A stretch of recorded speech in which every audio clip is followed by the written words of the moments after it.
तो ज़रा ज़ैदी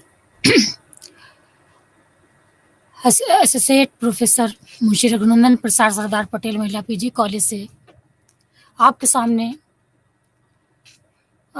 उर्दू के मशहूर नज़्म निगार मौलाना हाली के बारे में मालूमात लेकर के हाजिर हुई हूँ।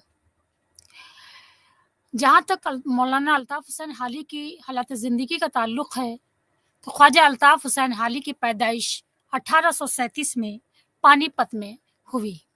हाली अपने वालिद ख्वाजा यजीद बख्श के सबसे छोटे बेटे थे। वालिदैन इनके बचपन में ही वफ़ात पा गए थे, लिहाजा इनकी तालीम और तरबियत की ज़िम्मेदारी इनके बड़े भाई बहनोई ने अदा की। इब्तिदाई तालीम इस ज़माने के रिवाज के मुताबिक घर पर इनकी हुई थी और सैयद जाफ़र अली से फ़ारसी और हाजी इब्राहिम से अरबी की तालीम इन्होंने हासिल की थी। कुरान शरीफ भी कम उम्र में ही पानीपत के मशहूर कारी हाफिज़ मुमताज़ हुसैन की निगरानी में हिफ्ज़ कर लिया था। अभी हाली 17 बरस के ही थे कि इनकी शादी इनकी मामूज़ात बहन इस्लामुन्निसा से कर दी गई, जिनसे जिनसे इनकी इनकी 6 औलादें हुई, जिनमें 3 इखलाक हुसैन, सज्जाद हुसैन, इनायत ही बच सके। शादी तो हो गई मगर हाली का दिल तालीम की तरफ माइल था। घर वालों की मर्जी के सामने सर तो झुका दिया, मगर कुछ ही दिन बाद ही किसी को इत्तला दिए बगैर बेसाज़ो सामान के इन्होंने अपने घर को छोड़ दिया। जब ज़ाहिर है घर को छोड़ दिया तो परेशानियाँ तो उनको आनी ही थी, और जहाँ तक परेशानियाँ इनको आनी ही थी, तो इन्होंने क्या किया कि साज़ो सामान के इन्होंने घर छोड़ दिया। रास्ते की तमाम मुसीबतों का इन्होंने सामना किया और यहाँ दिल्ली पहुँचकर इन्होंने किसी न किसी तरह जामा मस्जिद के करीब मदरसे हुसैन बख्श में मौलवी नवाज़िश अली की शागिर्दी इख्तियार कर ली।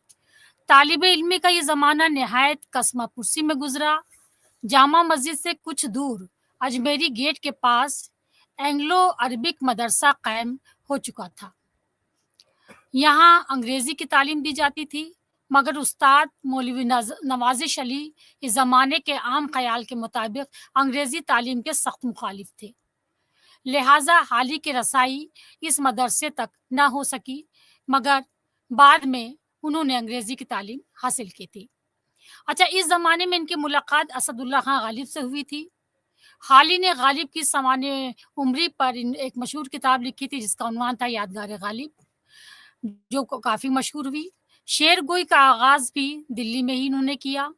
पहले इनका तखल्लुस खस्ता था और बाद में इन्होंने अपना कलाम जब गालिब को दिखाया तो उन्होंने गालिब ने इनकी काफ़ी हौसला अफ़ज़ाई की और फिर इन्होंने अपना तखल्लुस खस्ता से बदल कर हाली कर लिया। 1.5 साल दिल्ली में गुज़ारने के बाद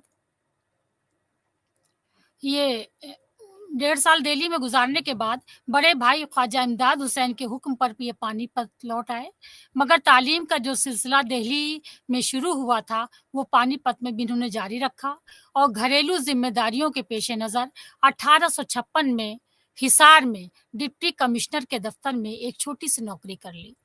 इसी दरमियान 1857 की जंग आज़ादी शुरू हो गई और हाली हिसार छोड़ कर के चले आए। अब जहाँ तक इनकी हिसार छोड़ कर के चले आए और उस ज़माने में इन्होंने काफ़ी परेशानियों का सामना भी किया है। 4 बरस ये पानीपत में रहे और उसके बाद इन्होंने 4 बरस ये पानीपत में रहे और उसके बाद ये जंग आज़ादी की ना न जंग आज़ादी में ये दिल्ली काफ़ी उजड़ गई और यहाँ इनकी मुलाकात नवाब मुस्तफ़ा खां शिफ्ता से हुई। उन्होंने इन्हें अपने बच्चों का अतालिक़ मुकर्रर किया और उनको अपने बच्चों को पढ़ाने के लिए इन्होंने रख लिया। गवर्नमेंट बुक डिपो में मुलाज़मत की पेशकश भी उन्होंने की, जहाँ इनका काम अंग्रेज़ी से तर्जुमा की हुई उर्दू किताबों पर नज़र-ए-सानी करना था। हाली ने वो किताबों पर नज़र-ए-सानी भी इन्होंने की और काफ़ी तर्जुमे का काम भी इन्होंने किया। इन्होंने यादगार गालिब के उन्वान से गालिब की सामान्य उम्री करीब 1901 से 1000 सफ़ात पर मुश्तमिल ये सामान्य उम्री इन्होंने लिखी थी। हाल ही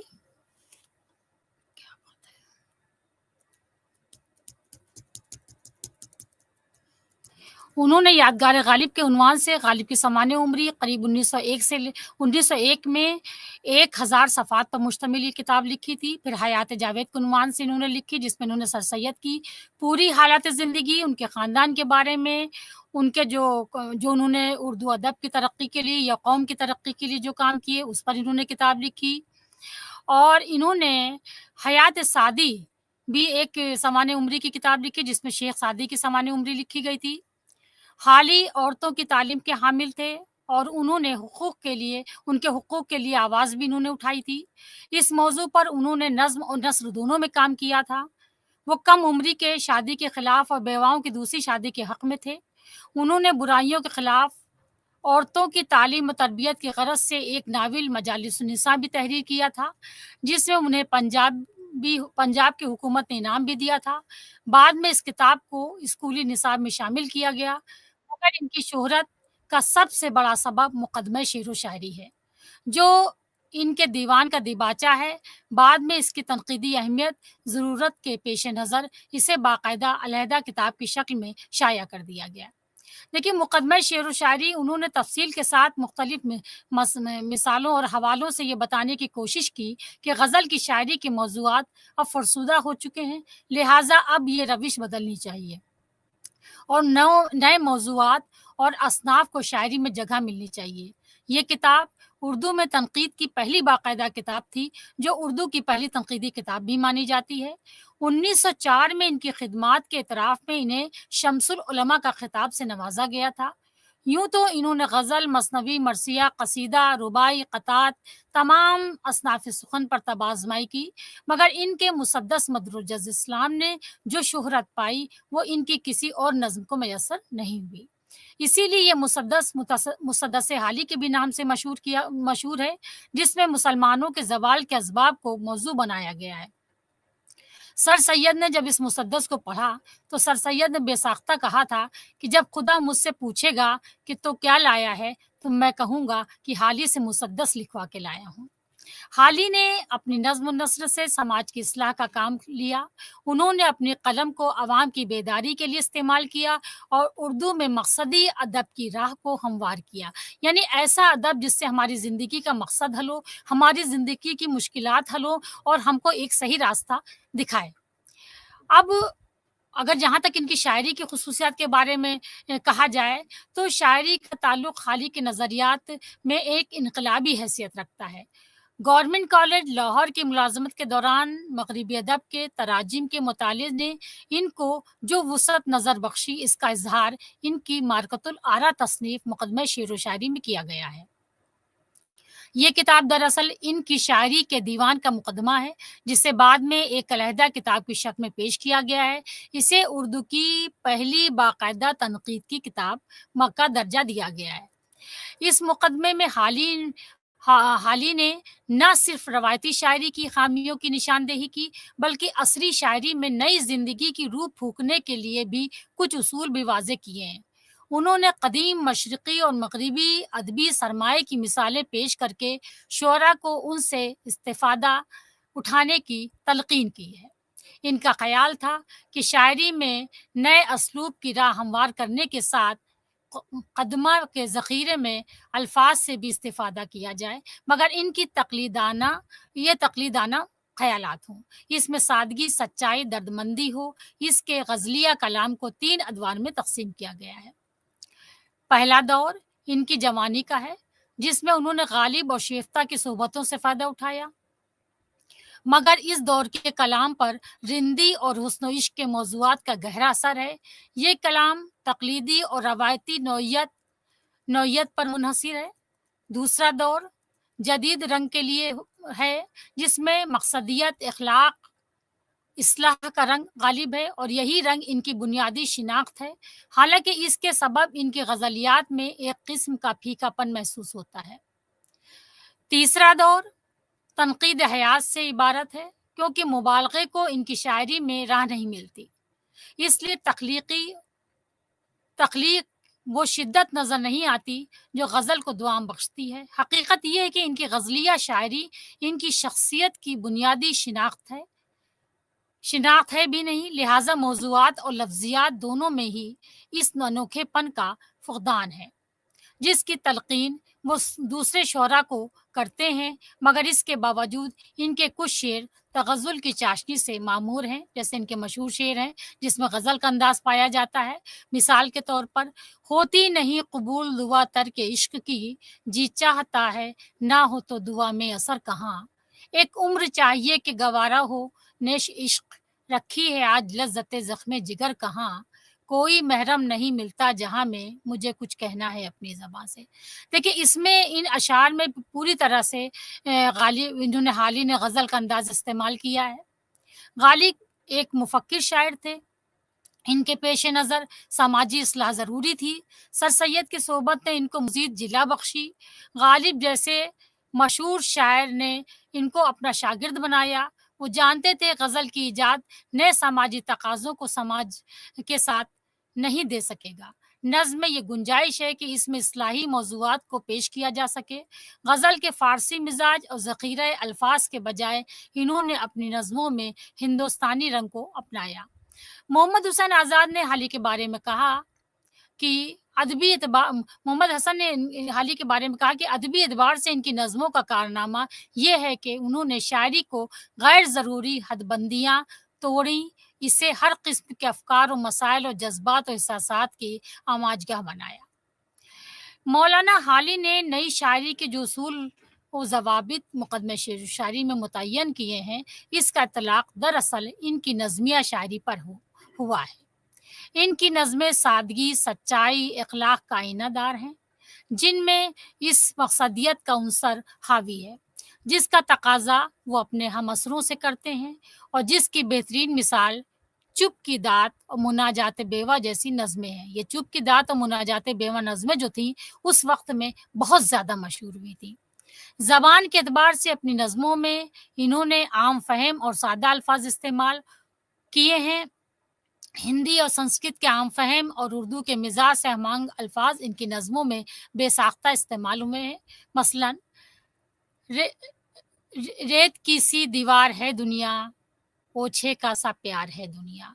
इस तरह मौज़ूआत के एतबार से भी इनके यहाँ इस्लाही पहलू पर बहुत ज़ोर दिया गया है, जिसमें कौमी और मिली अनासिर गालिब हैं। इसके अलावा मनाज़िरे फ़ितरत, फ़लसफ़ियाना हकीमाना मज़ामीन, समाजी मौज़ूआत, औरतों के जज़्बात और एहसासात की तस्वीर कशी सादा ज़बान में मिलती है।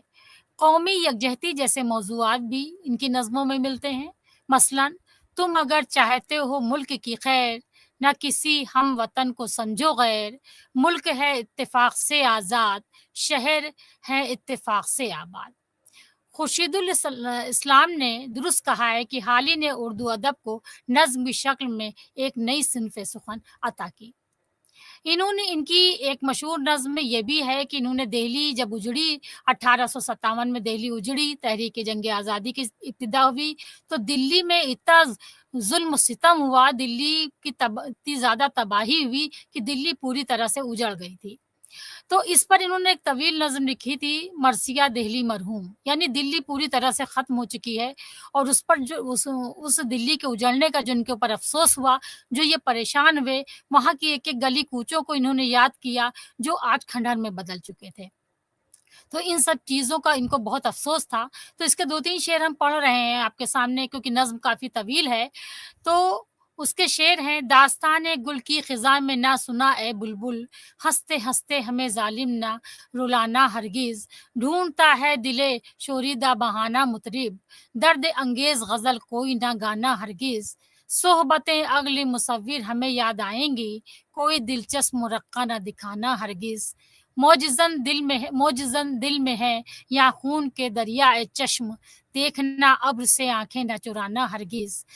लेके दाग आएगा सीने पे बहुत ऐ सय्याह, देख इस शहर के खंडरों में ना जाना हरगिज़। यानी इनको दिल्ली के उजड़ने का इतना ज़्यादा अफ़सोस था कि इन्होंने उस पर एक मर्सिया लिखा और जिसका उन्वान इन्होंने लिखा मर्सिया देहली।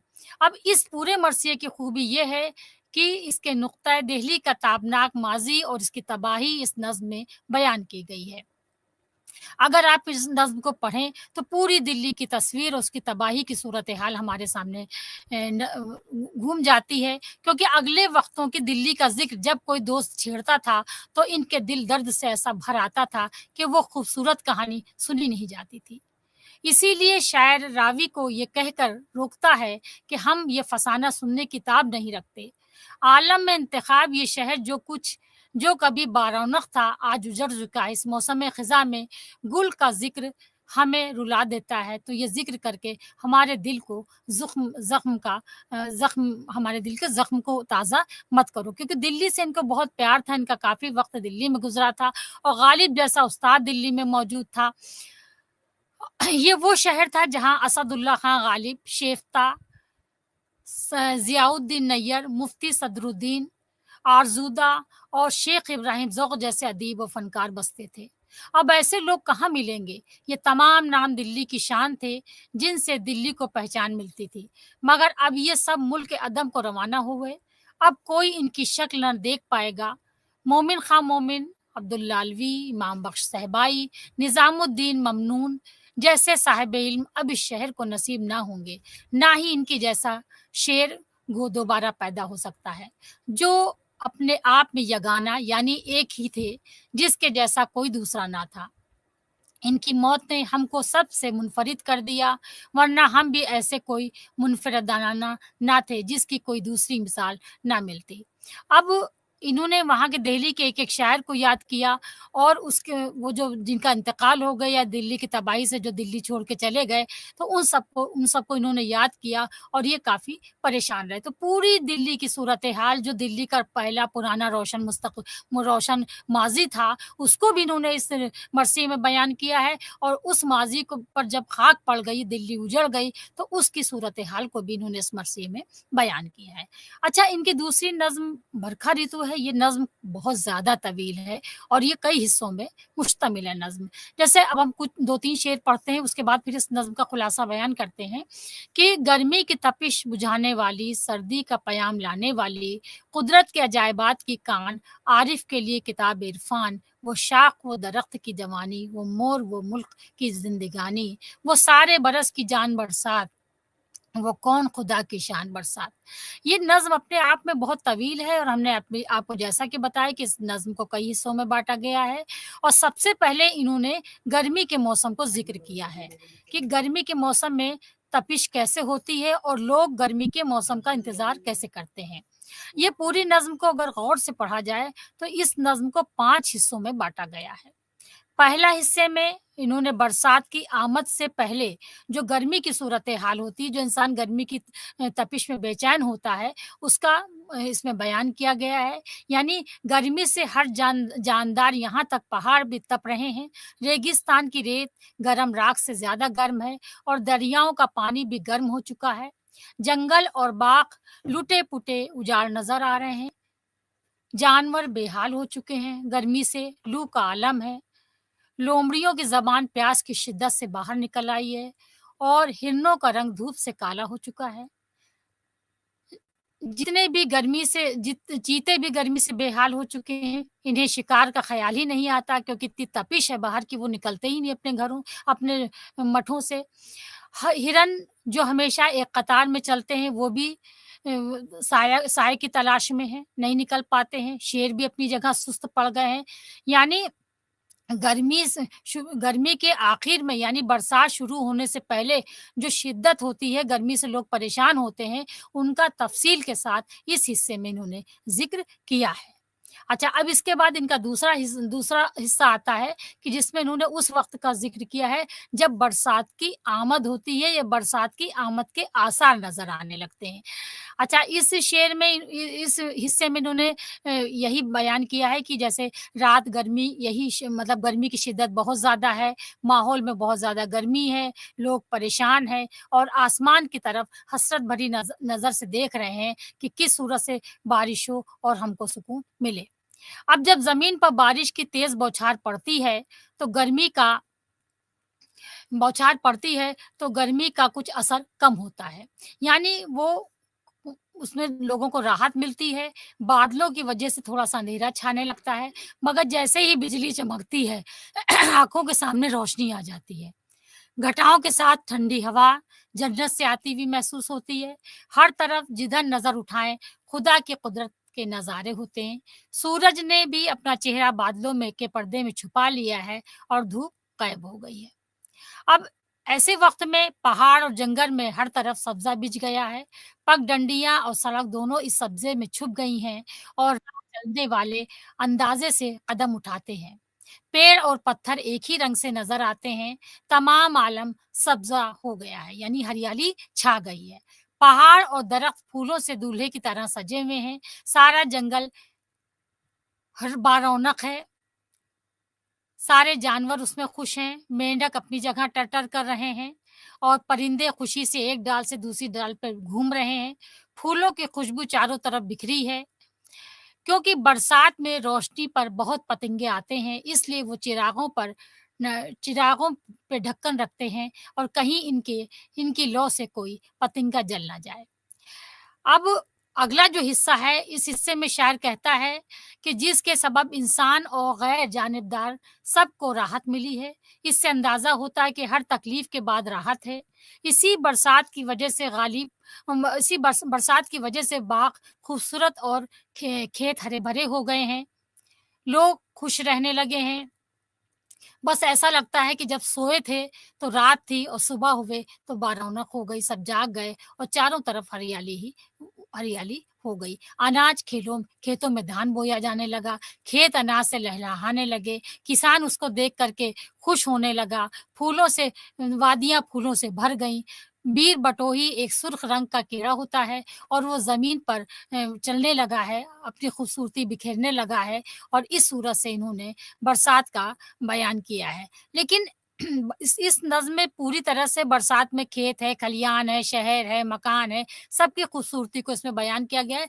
लेकिन एक इसमें ख़ास बात ये बयान की गई है कि इसमें हाली ने अपने को एक परदेसी ज़ाहिर किया है। यानी ये अपने देश की याद कर रहे हैं और अपने देश में, अपने वतन में किस सूरत से बरसात की खूबसूरती थी और इन्होंने पूरी ज़िंदगी उस बरसात में कैसा लुत्फ़ उठाया है और आज ये परदेश में हैं और उस वक़्त ये अपने वतन की बरसात का कैसे तसव्वुर करते हैं। यानी वतन की मोहब्बत की नज़्मों का ये एक अहम पहलू भी है। बरसात जो ये नज़्म है इनकी, इसके ज़रिए इन्होंने अपनी वतन की मोहब्बत का भी ज़िक्र किया है कि वतन की मोहब्बत इंसान को कितना बेचैन करती है और जब इस सूरत से खुशी के पल आते हैं या अक्सर गम के भी पल आते हैं, तो वो अपने वतन को, वतन के लोगों को, वहाँ की आबो-हवा को और वहाँ जो कीमती वक़्त गुज़रे हैं, उनको बखूबी याद करता है।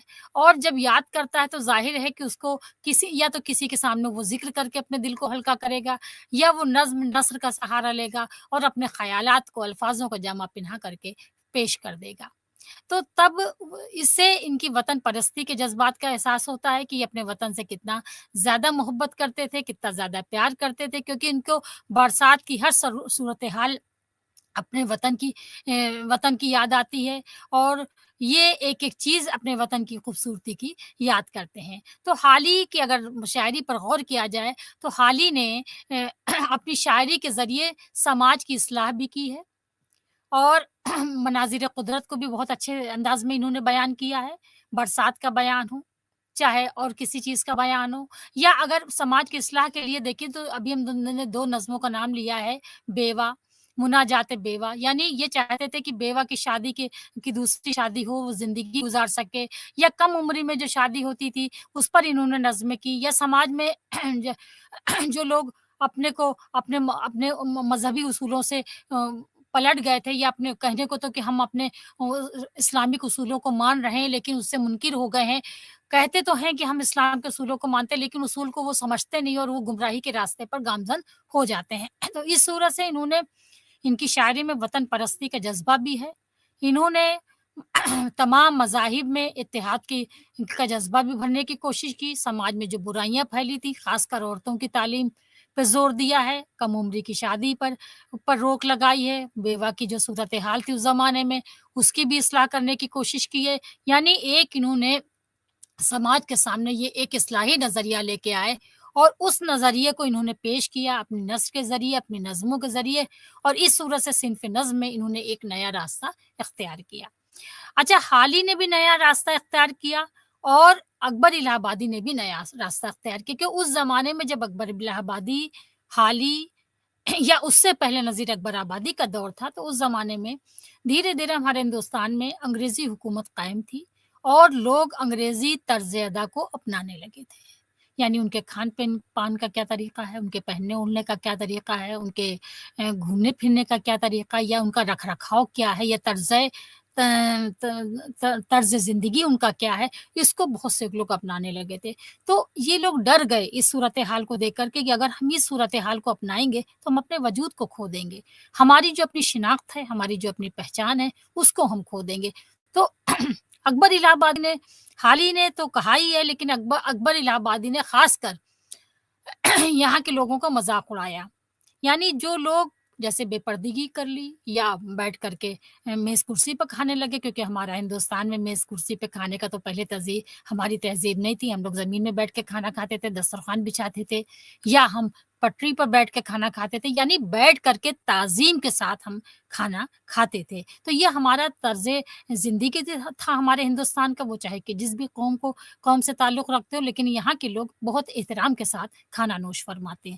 لیکن انگریزوں کی جو روایات کو ہم نے اپنانے کی کوشش کی تو اکبر الہ آبادی نے بھی اس کا مذاق اڑایا، اور مذاق اڑانے کا ان کا مطلب یہ نہیں تھا کہ وہ صرف مذاق اڑا رہے ہیں یا طنز کر رہے ہیں، ان کا یہ مقصد تھا کہ ان سب چیزوں سے ہم اپنے وجود کو کھو رہے ہیں، اس سے ہمارے معاشرے کو نقصان ہو رہا ہے، ہمارے رکھ رکھاؤ کو نقصان ہو رہا ہے۔ آنے والا وقت کی جو نسلیں ہیں، آنے والی نسلیں ہیں، اور آنے والا وقت اگر ہم اسی طرز عمل کو اپناتے رہے تو آگے چل کر کے ہمارے وجود یا ہمارا ماضی کیا ہے، یا ماضی میں ہمارے ہندوستان کی جو خوبصورتی ہے، ہماری جو تمیز تہذیب ہمارے ماضی کی ہے، ان سب کے نکات کو ہم بھول جائیں گے۔ تو اس کا بھی اکبر الہ آبادی نے بھی اس کا مذاق اڑایا، اور صرف مذاق اڑایا ہے اصلاح کے نقطۂ نظر سے۔ اب ہم سب سے پہلے اکبر الہ آبادی کی حالات زندگی پر مختصر روشنی ڈالتے ہیں کہ اکبر الہ آبادی کا اصل نام سید اکبر حسین رضوی تھا۔ انہوں نے شاعری میں اکبر تخلص اختیار کیا۔ اکبر کی پیدائش 16 نومبر 1846 کو بمقام 12 ضلع الہ آباد میں ہوئی تھی۔ والد کا نام سید تفضل حسین تھا، جو ایک صوفی انسان تھے۔ اکبر کا بچپن داؤد نگر کے ضلع شاہ آباد میں گزرا، اور یہیں ان کی ابتدائی تعلیم کا بھی آغاز ہوا۔ 1856 میں ان کے والد الہ آباد میں آباد ہو گئے۔ گھر کا ماحول مذہبی تھا۔ اکبر کو بچپن سے ہی سماع و عزا کی محفلوں میں شرکت کا موقع ملا تھا۔ ابتدا میں ان کے والد جو ریاضی میں ماہر تھے، وہ خود پڑھاتے تھے۔ اکبر بچپن سے ہی ذہین تھے اور انہیں ریاضی سے بہت دلچسپی تھی، لہٰذا انہوں نے بچپن میں ہی ریاضی میں بڑی مہارت حاصل کی تھی۔ اس کے بعد جب اکبر کی عمر 10 سال کی ہوئی تو ان کا داخلہ 1856 میں جمنا مشن اسکول میں کرا دیا گیا ہے، لیکن بدقسمتی سے 1857 کا ہنگامہ برپا ہو گیا اور ان کی باقاعدہ تعلیم کا سلسلہ آگے جاری نہ رہ سکا۔ عمر کی اسی عرصے میں اکبر نے اردو، فارسی اور انگریزی کی بنیادی کتابیں پڑھ لی تھی۔ باقاعدہ تعلیم کا سلسلہ تو ان کا منقطع ہو ہی چکا تھا، اس کے باوجود بھی اکبر نے اپنے حصول تعلیم کے شوق میں کمی نہیں آنے دی، اور عمر کے آخری مرحلے تک وہ ذاتی طور پر حصول تعلیم میں کوشاں رہے۔ 1857 کے ہنگامے کے بعد اکبر کے گھر کی مالی حالت کافی خراب ہو گئی تھی، لہٰذا انہیں تعلیم ترک کر کے تلاش معاش میں جگہ جگہ کے خاک چھاننا پڑی تھی۔ ابتدا میں کچھ عارضی ملازمتیں ملی، مثلاً پہلے منصفی کیت کنج الہ آباد میں اقبال دعوے کیے، فوجداری عدالت میں پروانہ نویسی کی، دریائے جمنا پر بن رہے ایسٹ انڈیا ریلوے کے پل میں پتھروں کی پیمائش اور تعداد کی گنتی کے لیے عارضی طور پر ان کو نوکری مل گئی تھی۔ بعد ازاں ریلوے میں بطور کلرک 20 روپے ماہوار کی نوکری انہوں نے کی۔ چونکہ عدالتوں میں پروانہ نویسوں کے دوران انہیں قانون سے دلچسپی ہو گئی تھی، اکبر نے 1867 میں وکالت کا امتحان 3 درجے میں پاس کیا اور ایک انگریز آدمی کے ماتحت وکالت کا آغاز کیا۔ وہ بھی وکیل تھا۔ بعد ازاں اکبر 1870 میں चीफ जस्टिस के मसले ख्वाह मुकर्रर हुए। 1873 में अकबर ने हाई कोर्ट का इम्तिहान पास किया और 7 बरस तक इलाहाबाद, गोंडा, गोरखपुर और आगरा में वकालत करते रहे। 1880 में हालात तब्दील हो गए। अंग्रेजी दां वकला और बैरिस्टरों की तादाद काफ़ी बढ़ गई थी। मुंसिफों के ओहदे कबूल किए जाने लगे थे। अकबर ने भी दरख्वास्त दी और लिहाजा 26 नवंबर 1880 में मिर्ज़ापुर में बतौर कायम मुकाम मुंसिफ के तौर पर अकबर की जो जुडिशनल सर्विस के सिलसिले का आगाज़ हुआ, जो मुख्तलिफ मकामात से गुजरता हुआ दिसंबर 1803 में अदालत खुफिया के जज की हैसियत से इलाहाबाद में कब्ल अज वक्त रिटायरमेंट के नतीजे के तौर पर ख़त्म हुआ। 1898 में अकबर को इनकी कानूनी खिदमात के एवज खान बहादुर के खिताब से नवाजा गया था। अकबर ने 3 शादियां की थी। पहली शादी 14 बरस की उम्र में खतीजा खातून से हुई थी। चूंकि ये शादी बचपन में इनकी मर्जी के खिलाफ हुई थी, लिहाजा निभा ना हो सका। इनसे 2 लड़के हुए, इबादत हुसैन और नज़ीर हुसैन। अकबर को मौसीकी से भी दिलचस्पी थी, इसलिए वो अक्सर कोठों पर भी जाया करते थे, जो इस वक्त मायूब नहीं समझा जाता था। इसी दौरान अकबर का एक तवाय फूटा जहां से उन्स हुआ और उन्होंने इससे निकाह कर लिया, लेकिन कुछ अरसे बाद ही इनका इंतकाल हो गया। अकबर की तीसरी शादी एक मोजिज खानदान की लड़की फातिमा सुहरा से हुई। इनसे एक बेटी और 2 बेटे हुए। बेटी और छोटा बेटा हाशिम जवानी में ही फौत हो गए, यानी उनका इंतकाल हो गया, इस दुनिया से रुखसत हो गए। बड़े बेटे इशरत हुसैन जिंदा रहे, जिन्हें अकबर ने तालीम के लिए विलायत भेजा और बाद में वो डिप्टी कमिश्नर के ओहदे पर फायज हुए। अकबर की वफात 15 फरवरी 1921 में इलाहाबाद में हुई थी। अकबर की शायरी की मुद्दत तकरीबन 60 बरस पर मबनी है, यानी इन्होंने शायरी जो की है, असनाफ़ शायरी में जो वक्त गुजारा है, वो अपनी ज़िंदगी का 60 बरस का वक्त गुजारा है। उन्होंने 11-12 साल की उम्र से शेरगोई शुरू कर दी थी, क्योंकि इनके घर का माहौल था, शायराना माहौल था, अदबी माहौल था, मजहबी माहौल था। इनके वालिद भी तालीम याफ्ता थे, उनके माहौल में ये परवरिश पाए थे।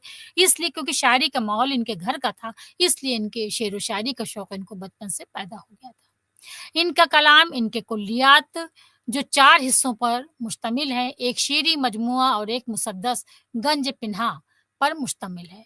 इसके अलावा इनकी कुछ कलाम मुख्तलिफ रसायल, गुलदस्तों और नज़मों के मुख्तलिफ इंतखाबात में भी मिलता है। अकबर की कुल्लियात के 2 हिस्से इनकी ज़िंदगी में 1901 और 1912 में शाया हो चुके थे और तीसरा हिस्सा ज़ेर तरतीब था। कुल्लियात का तीसरा और चौथा हिस्सा अकबर की वफ़ात के बाद 1921 और 1948 में शाया हुआ। इसके अलावा नस्र में भी अकबर ने अपने मज़ामीन और खतूत की शक्ल में एक सरमाया उर्दू अदब को अता किया है। अकबर ने लखनऊ के अवध पंच में भी मज़ामीन लिखे, जो इल्मी, अदबी, सियासी, समाजी और फ़लसफ़ियाना और मज़हबी मौज़ूआत पर मौजूद थे। अकबर की शायरी को मुहक्किकीन और नाक़िदीन ने आम तौर पर 3 अदवार में तक़सीम किया है। पहले दौर का आगाज़ शायरी से लेकर 1966 तक का है, यानी जो 12-13 साल की बरस में 12-13 साल की उम्र में जिन्होंने शायरी शुरू की थी, तो ज़ाहिर है उस वक़्त इनकी शायरी में ज़्यादातर इश्क़िया रंग था और ये जो दौर है वो 1866 तक का है। फिर दूसरा दौर 1866 से 1884 तक का है और तीसरा दौर 1885 से 1908 तक का है। अकबर ने अपनी शायरी का आगाज़ ग़ज़ल-ख़ोई से किया था। देखिए, एक चीज़ हम आपको पहले बता दें कि उस दौर में जितने भी शायर थे, यानी मोहम्मद कुली कुतुब शाह के दौर से लेकर के और 1857 या इसके बाद के दौर तक जितने भी शायर गुज़रे हैं, उनकी तमाम शायरों की जो शायरी का आगाज़ हुआ है, वो ग़ज़ल से हुआ है। क्यों? क्योंकि ग़ज़ल एक कदीम दौर से चली आ रही है और ग़ज़ल में इंसानी जज़्बात और एहसासात, तसव्वुरात का बयान होता है। इंसान क्या सोचता है, क्या महसूस करता है अपने दिमाग में, या उसके दिली जज़्बात क्या हैं, या प्यार मोहब्बत, क्योंकि ये एक पैदाइशी जज़्बा है इंसान के अंदर, प्यार मोहब्बत का जज़्बा, तो इस तरह के जज़्बात उसके दिलो-दिमाग में मुजज़्ज़म रहते हैं और वो उन जज़्बात और एहसासात को अपनी शायरी में ढालता है। तो और ये जज़्बात और एहसासात ज़्यादातर ग़ज़ल इसके बेहतरीन ज़रिया है कि ग़ज़ल में वो अपने इस तरह के जज़्बात की शुरुआत करता है। अब वो बात अलग है कि जब वो सीनो-शऊर को पहुँचता है, बासलाहियत हो जाता है, तो फिर वो अपने ज़हनी सोच और उसका ज़हन किस चीज़ को पसंद करता है, उस हिसाब से वो अपनी शायरी का एक अलग तरीक़ा निकाल लेता है। यानी ग़ज़ल तो सभी शायरों ने की है, इब्तिदाई दौर में की है। अब वो बात अलग है कि आगे चल कर के किसी ने कसीदे के सिन्फ़ कसीदे पर ज़ोर आज़माई की, किसी ने मरसिए पर ज़ोर आज़माई की और 1857 की सूरत-ए-हाल ही कुछ ऐसी हो गई थी कि सबने ज़िंदगी की हकीकतों से करीब कर दिया शायरों को। तो इसलिए इन्होंने अकबर ने भी शुरुआती दौर में ग़ज़ल से अपनी शायरी की शुरुआत की थी, लेकिन शायरी में अकबर के उस्ताद वहीदुद्दीन वहीद इलाहाबादी थे। इस सिलसिले में बशीर अली बशर से इनकी मुलाकात हुई, आतिश और मुसहफ़ी तक इनका शजरा पहुँचता है। अकबर की इब्तिदाई दौर की शायरी में वहीद उद वहीदुल-दौला आबादी का रंग साफ नज़र आता है। अकबर की शायरी का पहला दौर रवायती शायरी पर का दौर है कि जैसा कि अभी हमने बताया है कि तमाम शायरों ने ग़ज़ल पे तब आज़माई की अपने इब्तिदाई दौर में, तो जो रवायत चली आ रही थी तो अकबर ने भी ग़ज़ल से ही अपनी शायरी की इब्तिदा की, जिसमें इश्क़िया मज़ामीन की कसरत नज़र आती है। इस दौर में भी अकबर अपने अंदाज़ और लब व लहजे के एतबार से मुनफ़रिद नज़र आते हैं। ग़ज़ल की पहचान इश्क़िया मज़ामीन ज़रूर है, लेकिन अकबर की शायरी में हुस्न और इश्क के मामलात का वो ज़िक्र नहीं मिलता, जो क्लासिकी शायरी में नज़र आता है। अब मिसाल के तौर पर अकबर का महबूब ख़याली नहीं है। अब जो क्लासिकल शायरी है, ये पुराने जो शायर हैं, उन्होंने जो ग़ज़लों पर अपने कलम तोड़ दिए एक तरह से कहा जाए, तो सिवा ख़याली महबूब, उसकी खूबसूरती, उसकी अदाएँ, उस पर उन्होंने हर तरीक़े से और मुबालग़े से भी काम लिया है। लेकिन इन्होंने ग़ज़लें तो कहीं, लेकिन उन्होंने ग़ज़लें में अपने ख़याली महबूब का तसव्वुर नहीं पेश किया है। इन्होंने अपने हकीकी महबूब का तसव्वुर किया है, बल्कि वो इंसान है, चलता-फिरता एक इंसान है। इसकी जफ़ा और वफ़ा का अंदाज़ा भी इनका जुदागाना है। इस सिलसिले में इनके चंद अशआर हैं, जैसे मोहब्बत करके इनसे फँस गए हैं, हम तो आफ़त में, ना दिल काबू में आता है, ना इन पर ज़ोर चलता है।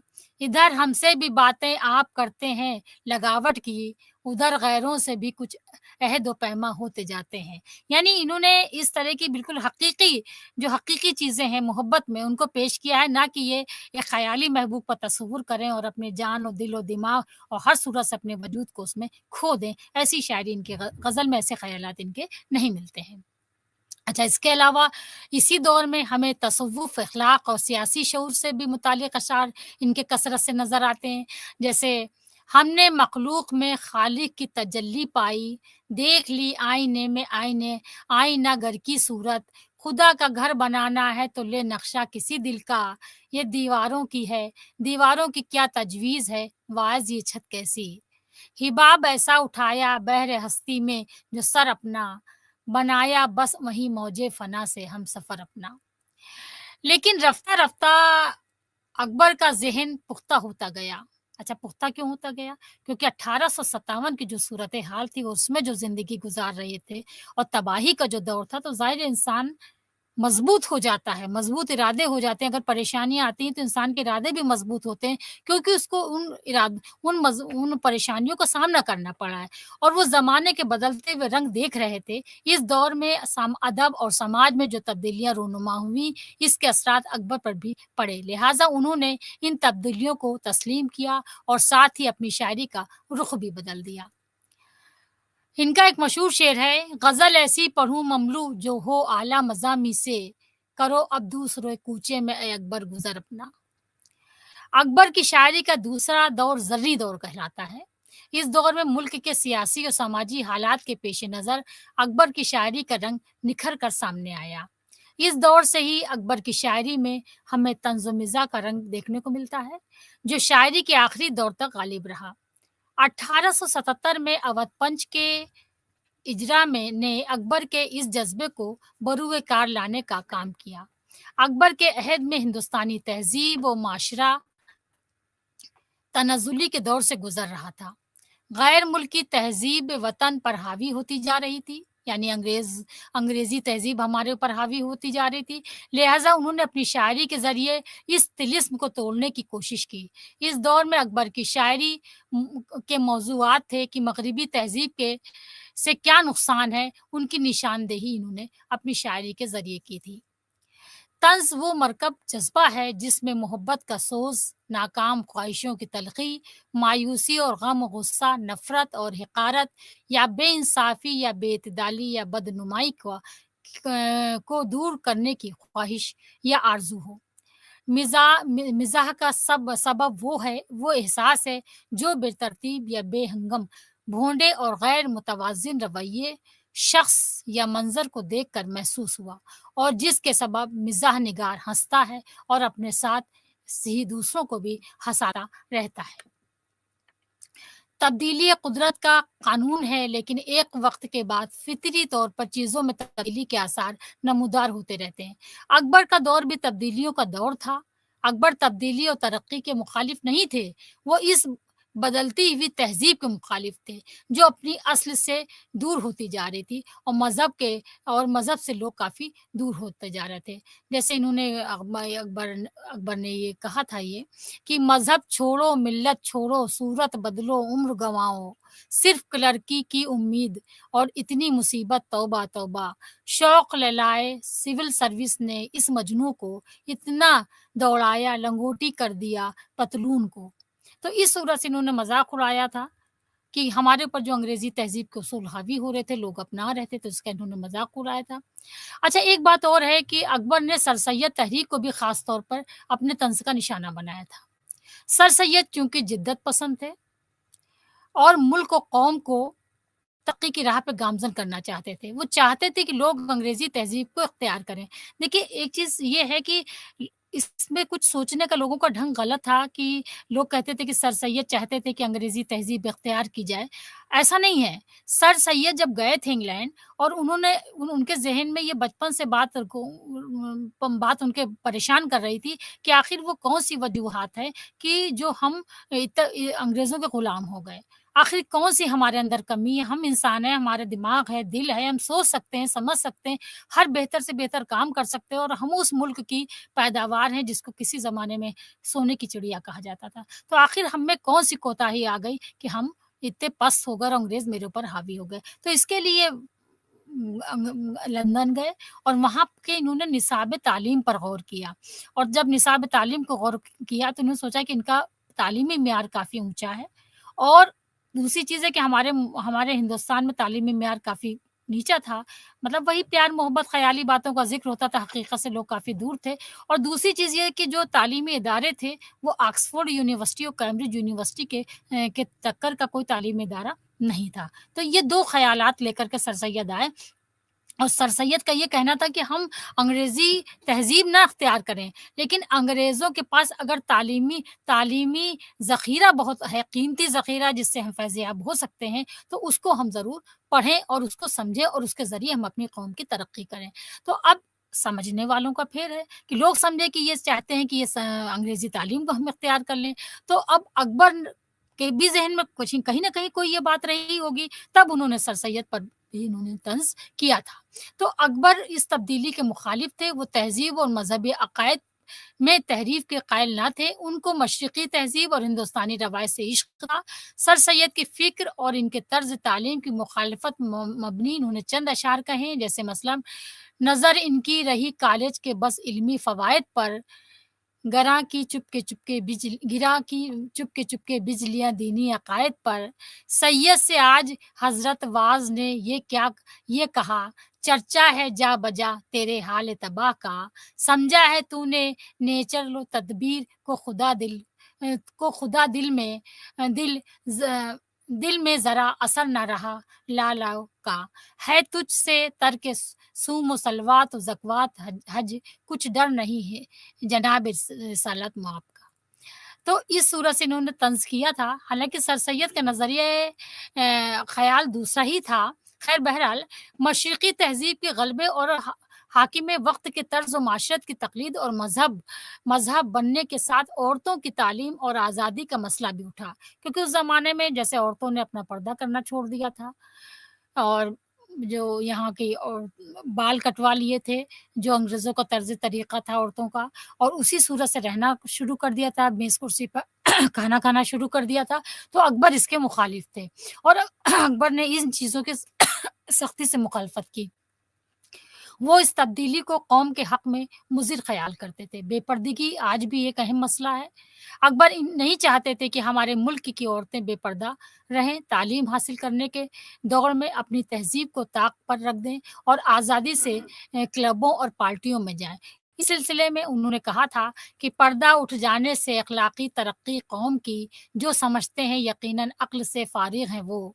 सुन चुका हूँ मैं कि कुछ बूढ़े भी हैं इसमें शरीक, ये अगर सच है तो बेशक पीर नाबालिग हैं वो। ये इन्होंने सर सैयद पे तंज़ किया था। बेपर्दा कल जो आई नज़र चंद बीबियाँ, अकबर ज़मीं पे गैरत कौमी से गड़ गया। पूछा जो उनसे आपका पर्दा वो क्या हुआ? कहने लगे कि अक्ल पे मर्दों की पड़ गया। अकबर की शायरी फ़िक्र और फ़न का आला नमूना है। इनकी शायरी के फ़िक्री पहलू पर मुफ़स्सिल रोशनी डालने के बाद इनकी कुछ नज़्में हैं जो काफ़ी मशहूर हुई हैं, काफ़ी लोगों ने इनको पसंद किया है। अकबर ने अपने हिंदुस्तान के तहज़ीब को उजागर करने की कोशिश की और ये डरते थे, इनको खौफ़ था कि ऐसा ना हो कि एक वक़्त आए कि हमारे हिंदुस्तान की तहज़ीब का ख़ात्मा हो जाए या लोग यहाँ के उसूल को भूल जाएँ। अच्छा, नज़्म की बुनियादी वस्फ़ में इन्होंने काफ़ी मौज़ूआत का इस्तेमाल किया है। इन्होंने अपने मुल्क की हिफ़ाज़त करने की कोशिश की, रुबाइयाँ भी अकबर ने लिखी। अकबर के यहाँ हमें मुख़्तसर और तवील दोनों तरह की नज़्में मिलती हैं। इनकी ज़्यादातर नज़्में क़ते की हैयत में हैं, इसलिए इन पर कोई उन्वान दर्ज नहीं है। इनकी नज़्मों के उन्वानात आम तौर पर इनके कुल्लियात मौजूद हैं। 1865 में अंजुमन पंजाब के ज़ेर एहतमाम जदीद उर्दू नज़्म की जो तहरीक शुरू हुई थी, अकबर भी इससे मुतासिर नज़र आते हैं। मुहक्किकीन के मुताबिक अकबर की पहली नज़्म नामा बनाम अवध है, जो मसनवी की हैयत में है। इसमें अकबर ने फ़ारसी तराकीब का इस्तेमाल ज़्यादा किया है और अंदाज़ बयान भी पेचीदा है। लेकिन बाद की नज़्मों में यह ख़ामी नज़र नहीं आती, मसलन तालीम निस्वां, नज़्म कौमी, बर्क़ कलीसा, जलवाए दरबार देहली, ब्रिटिश राज, लबे साहिल, मौज, दरिया की रवानी, दो फ़र्ज़ी लतीफ़ा, पीर व मुर्शिद ने कहा और एक बूढ़ा नहीफ़ खस्ता ज़ार, गर्मी में अनवर ने ये अकबर से कहा, दरख्त दरख्त चढ़ पे है कायम तो इस्तवार भी है वगैरह। ये इनकी मशहूर नज़्में हैं। इन नज़्मों के मौज़ूआत संजीदा और फ़िक्र अंगेज़ हैं। साथ ही पैराए बयान में शुश्ता और आम फ़हम ज़बान का इस्तेमाल किया गया है। अकबर की नज़्मों में हमें तंज़-ओ-मिज़ाह के साथ-साथ मंज़र-निगारी की भी बेहतरीन मिसालें मिलती हैं। मिसाल के तौर पर दरिया की रवानी के लिए ये कहते हैं कि इधर फूलता उधर लचकता हुआ, रुख से सिमत करता फिसलता हुआ, पहाड़ों से सर को पटकता हुआ, चट्टानों में दामन छटकता हुआ, वो गाता हुआ, वो बजाता हुआ, वो लहरों को पाहम पाहम नचाता हुआ, सुधरता हुआ और सँवरता हुआ, थिरकता हुआ, रक़्स करता हुआ। इस नज़्म को पढ़ के ये अंदाज़ा होता है कि अकबर को अल्फ़ाज़ के इस्तेमाल पर पूरी कुदरत हासिल थी। सादा से सादा अल्फ़ाज़ का इंतख़ाब करके उन्होंने नहायत ही दिलकश और दरिया की लहरों की सही तस्वीरकशी पेश की है। अकबर ने मुअर्रा की शक्ल में भी नज़्में कही हैं। मिसाल के तौर पर इनकी नज़्म चला जाता था एक नन्हा सा कीड़ा रात कागज़ पर, ये नज़्म का उन्वान है और इसके 2 अशार इस तरह से हैं कि चला जाता था एक नन्हा-सा कीड़ा रात कागज़ पर, बिला क़स्द ज़ ज़रर में मैंने उठाया उसको उँगली से, मगर ऐसा वो नाज़ुक था कि फ़ौरन पिस गया बिल्कुल, निहायत ही ख़फ़ीफ़ एक दाग कागज़ पर रहा इसका। अकबर की नज़्मों की बड़ी खूबी ये है कि इनमें ड्रामे का अंदाज़ नज़र आता है। मुकालमों के ज़रिए अकबर ऐसी तस्वीर बनाते हैं कि मंज़र निगाहों के सामने फिर जाता है। मिसाल के तौर पर लबे साहिल और मौज के चंद अशार, दूर कोह लब साहिल से जो गुज़रती एक मौज, कोह ने इससे कहा तूने न देखा मेरा ओज, मुझसे मिलकर तुझे जाना था बराए दम चंद, बोली सालिक नहीं करते कभी साकिन को पसंद। अकबर की कुलियात में हमें मुख्तसर नज़्में ज़्यादा मिलती हैं। इसके बरक्स अकबर ने तवील नज़्में भी कही हैं। इसकी सबसे अच्छी मिसाल गांधी नामा है। इस नज़्म में अकबर ने हैयत के तजुर्बों के मुख्तलिफ नमूने पेश किए हैं। अकबर की शायरी की सबसे बड़ी खूबी ये है कि उन्होंने ऐसे अल्फाज का इस्तेमाल अपनी शायरी में किया है जिससे आम तौर पर शोरा परहेज करते हैं। अंग्रेजी के अल्फाज और इस्तिलाहें जिस खूबी से अकबर ने इस्तेमाल की हैं, इसकी मिसाल कहीं और देखने को नहीं मिलती। जैसे मिसाल के तौर पर जब अपनी हिस्ट्री हम भूल जाएँगे तो क्या होगा? शेर कहते हैं, जब हम अपनी हिस्ट्री भूल जाएँगे तो क्या होगा? खुदारा एक नज़र इस सीन का करते तो नज़ारा। मशीनें चल रही हैं और किसी की कुछ नहीं चलती। इधर हैं झले कुंदे, उधर हैं बर्क़ वश आरा। बहुत ही उम्दा हैं ए हमनशी ब्रिटिश राज के, हर तरह के ज़वाबित भी हैं, उसूल भी हैं। जो चाहे खोल ले दरवाज़ा अदालत को, कि तेल बीच में है ढीली इसकी चूल भी है। तो ये नज़्म इन्होंने कही थी, काफ़ी मशहूर हुई थी। अब इनकी एक तवील नज़्म है जिसमें जलवाए दरबार देहली है। यानी देहली में जो ब्रिटिश हुकूमत थी उसके दरबार का क्या जलवा था। तो 1911 में दिल्ली में अंग्रेज़ी सरकार के ज़ेर-ए-इत्माम जो जश्न मनाया जाता है और जिसमें जॉर्ज पंजुम और इसकी बीवी ने शिरकत की थी। ये नज़्म गोया इसी दरबार की आँखों देखा हाल है। जब जॉर्ज पंजुम की बीवी ने जश्न मनाया है तो उस दरबार का क्या आलम था, लोगों ने कैसे जश्न मनाए थे। तो इस नज़्म में तफ़सीली ये त नज़्म तफ़सीली है और उसमें उस वक़्त की सूरत हाल का बयान किया गया है। अगर ये कहें तो बेजा ना होगा कि इस नज़्म को के ज़रिए अकबर ने हमें इस दौर के हिंदुस्तान के सियासी, समाजी, माशरती हालात की तस्वीर दिखाई है। फ़िक्र व फ़न के एतबार से ये नज़्म अकबर के लिसानुल अस्र होने से होने पर अ, होने पर हमें उस वक़्त की याद दिलाती है। अपनी फ़नी महारत से अकबर ने अंग्रेज़ी अल्फाज को इस नज़्म में जिस तरह पिरो दिया है, वो अकबर का ही ख़ासा है। ये नज़्म मुरब्बा की शक्ल में है, इसके हर बंद के चारों मिसरे हम काफ़िया हैं। अकबर कहते हैं कि मैं देहली देखने को जो जुनून तारी था, उसके नतीजे में हम आखिरकार देहली देखने पहुँच गए। वहाँ जो कुछ देखा अच्छा ही देखा, मसलन जमुना के किनारे और साफ-सुथरे घाट देखे, ऊँचे-नीचे सुतून और मकान देखे जिनमें से एक कनॉट प्लेस भी था। फ़ौज की टुकड़ियाँ और साले देखे, जिनमें गोरे भी थे और काले भी थे और इनके हाथों में भाले और बर्छियाँ थीं। साथ ही इनमें कुछ बैंड बाजे भी वाले भी मौजूद थे। चारों जानिब ख़ेमे ही ख़ेमे थे, गोया ख़ेमों का एक जंगल हो और इनके दरमियान जश्न मनाया जा रहा हो। वहाँ एक जैसी सूरत वाले भी थे, मुख्तलिफ सूरतों वाले भी, सभी गोया इज़्ज़त-ओ वक़ार से ख़्वाहिश में एक-दूसरे पर सबक़त ले जाने में लगे हुए थे। वहाँ हर कैंप के सामने सड़क थी, हर पाइप से पानी निकल रहा था, लैंपों से नूर की किरणें फूट रही थी और हर जिस्म में एक रफ़्तार का आलम था। शाखों पर नारंगी थी तो महफ़िल में सारंगी बज रही थी, गो के ये मेल थी, लेकिन इससे दुनिया की नेज़ न ने नैरंगी ज़ाहिर हो रही थी। यानी अब ज़ाहिर अंग्रेज़ी म्यूज़िक बज रहा है, बैंड बाजा बज रहा है, उसमें हमारे हिंदुस्तान की जो मौसीकी की ख़ुसूसियात है, वो कहाँ से पाई जाएँगी और ना उसमें वो कशिश होगी। तो वहाँ बड़े-बड़े लोग अपनी अस्ल से भटके नज़र आ रहे थे। यहाँ पे इस जुमले से इनका मतलब ये है कि जो हमारे हिंदुस्तानी वहाँ पे शरीक थे, तो वो भी उनके रंग में ढल गए थे। लिहाज़ा हर जगह ठोकरें खाते थे, इनकी कोई इज़्ज़त नहीं होती थी और कुछ लोग ऐसे थे जो उनके रंग में ढंग गए वो और जो मतलब अच्छे घराने के थे, दौलतमंद घरानों के थे, अंग्रेज़ों की खुशामदखोरी में लगे रहते थे, तो वो तो वहाँ जश्न में शरीक थे। लेकिन जो और लोग थे हमारे हिंदुस्तानी, वो ठोकरों में थे। यानी उनकी कोई इज़्ज़त नहीं थी, उनको हर अंग्रेज़ डाँट-डपट रहा था और बुरी तरीके से बेइज़्ज़त कर रहा था। हाथी जिन पर ज़र्री झूलें पड़ी थीं, धीरे-धीरे अपनी मस्तानी चाल में चल रहे थे। मेलों तक रोशनी ही रोशनी फैली थी, जामा मस्जिद के पहलू तक लोगों का एक जम गफ़ीर था और हर जानिब रोशनी ही रोशनी थी। कोई किसी की नहीं सुन रहा था, सब के सब की नज़रें हाकिम के साथ दीदार को थीं, यानी सब जॉर्ज पंजुम और उनकी बीवी के दीदार के लिए खड़े थे। सड़कों पर आतिशबाज़ी हो रही थी, सब ऐश-ओ-इशरत के मज़े ले रहे थे और लोगों की भीड़ इस कदर थी कि साँस लेना मुहाल था। खूब सजी-धजी एक बहुत ही कीमती चौकी देखी जो गोया 4 लाख की थी। इस पर तमाम तरह की नेमतें सजाई गई थीं और इसके चारों तरफ लोग बैठे हुए थे।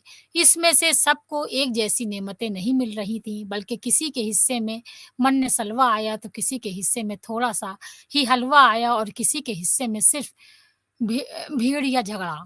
यानी ऐसा निज़ाम हुकूमत जिसके सबको बराबर के हुकूक मयस्सर नहीं थे।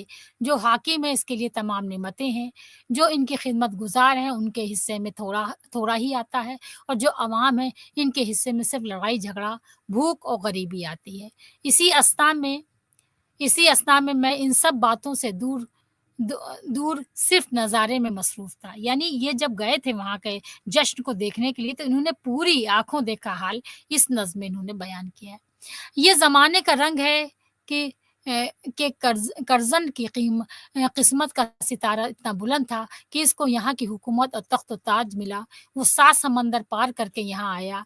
खुद तो दानिशमंद था ही साथ ही जो इसके मातहत थे वो भी हिक हिकमत और दानिश का मुजस्समा थे। सबके अंदर सिकंदर जैसी सफ़ात थी। किस्मत की बुलंदी और इनकी मुलाकाती है और सातवां आसमान इनके साथ बैठकर खाना खाता है। यानी वो जो चाहें हासिल कर सकते हैं, वो जो चाहे कर सकते हैं, जो जिस पर चाहे कब्ज़ा कर सकते हैं, जिसको चाहे धुतकार कर सकते हैं।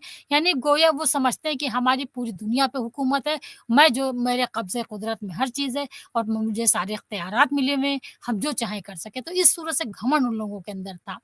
और मुल्क के जितने भी बाशिंदे थे, सबको इनका अच्छा चाहते हैं और फिर भी इनकी हुकूमत का अंदाज़ा भी कितना उम्दा है कि इनको सिर्फ़ अपने ऐश और तरक्की की पड़ी। यानी इनको ये गलतफ़हमी है कि हुकूमत जितने भी हिंदुस्तानी वो हमको बहुत चाहते हैं और हमको बेहतर समझते हैं क्योंकि वो खुद कमतर हैं। तो ये इस जश्न की सूरत-ए-हाल थी। इस साल का जश्न जो है गुज़िश्ता सालों के जश्न से बड़ा था। इस जश्न में किला मुल्ला में बेली डांस बेली डांस यानी एक तरह का रक़्स होता है, हुआ जिससे सारा हाल रोशन हो गया और जिसकी चमक-दमक से लोग इस कदर नशे में आ गए कि अपने माज़ी की शान और शौकत और अज़ीम रवायत को माज़ी का किस्सा समझकर भूल गए। गली कूचों में ये चर्चा कि लेडी कर्ज़न ने ऐसा बेली डांस किया था कि जिसको देखकर सबके होश उड़ गए। तमाम औरतें रश्क से इस रक़्स को देख रही थीं। हाल में यकायक ज़र्री पोशाक पहनने वो लेडी बरामद हुई। पोशाक में ऐसी चमक थी कि ज़ुहरा की चमक भी इसके आगे मांद पड़ गई थी और इतनी दिलकशी थी कि आसमान की बुलंदी में भी इनके नज़ारे मोह हो गए थे। लेडी कर्ज़न को रक़्स करते देखकर ऐसा लग रहा था कि ये आसमान पे रोशनी उतर आई है। अच्छा, आखिरकार ये पूरे उसके ये जो फ़ंक्शन हुआ था, जो प्रोग्राम हुआ था, इसका पूरा समाप्त। अच्छा, इसके अलावा अकबर ने मुस्तक़बिल पर भी एक नज़्म कही। यानी अगर यही सूरत-ए-हाल रही और हमने अंग्रेज़ी उसूलों के मातहत ज़िंदगी गुज़ारना शुरू कर दी और एक वक़्त आया कि हम अपने माज़ी को भूल गए, अपने उसूलों को भूल गए, तो हमारा वजूद ख़त्म हो जाएगा। तो इस पर एक बहुत ही तंज़ से भरी हुई नज़्म इन्होंने लिखी थी, मुस्तक़बिल। जैसे उसके चंद अशार हैं कि ये मौजूदा तरीक़े राही मुल्क अदम होंगे, नई तहज़ीब होगी और नए सामा बहम होंगे, नए उन्वान से ज़ीनत दिखाएँगे हँसी अपनी, ना ऐसा पेच ज़ुल्फ़ों में, ना गेसों में वो ख़म होंगे, ना ख़ातूनों में रह जाएगी वो पर्दे की पाबंदी, ना घूँघट इस तरह से जानिबे रूहे सनम होंगे। यानी अकबर को इस चीज़ का बहुत अफ़सोस था कि हमारे हिंदुस्तान में जो चीज़ें वो ख़त्म हो जाएँगी और आखिरकार अकबर जो है ये कहते भी हैं, अफ़सोस ज़ाहिर करते हुए कहते हैं कि किसी को इस तग़य्युर का ना होगा ना हँस होगा, ना गम होगा, हुए जिस सास से पैदा उसी के ज़ेर-ओ बम होंगे। फिर कहते हैं तुम्हें इस इन्क़िलाब दहर का क्या गम है अकबर? ये जो इन्क़िलाब आ रहा है तो तुम्हें क्यों गम है? बहुत नज़दीक है वो दिन, ना तुम होगे, ना हम होंगे। तो इस सूरत से इन्होंने मुस्तक़बिल पर इज़हार अफ़सोस किया है और उनको बहुत तकलीफ़ हुई कि ये जो सब तब्दीलियाँ आ रही हैं, तो आखिरकार हमारे हिंदुस्तान का क्या होगा? तो इस पर इन्होंने ये मुस्तक़बिल नज़्म कही और अकबर कहते हैं कि मुस्तक़बिल में आने वाली नस्ल मशरिक़ी इस्तिलाहों से नाआशना होगी। मसलन तश्तरी, बाग़, चारपाई वग़ैरह की जगह मग़रिबी इस्तिलाहें, प्लेट, गार्डन ये इस्तिलाहें सब लागू हो जाएँगी। हम अपने बर्तनों के नाम भूल जाएँगे, अपने उसूलों के नाम भूल जाएँगे, जो हमारी तहज़ीब है उसके उसूलों को हम भूल जाएँगे और हम अंग्रेज़ी तौर-तरीक़ा अगर इसी तरह से अपनाए हैं, तो वो दिन दूर नहीं कि हमारे हिंदुस्तान का अपना वजूद बिल्कुल ख़त्म हो जाए और हमारा माज़ी क्या था, इससे लोग बेगाना हो जाएँ।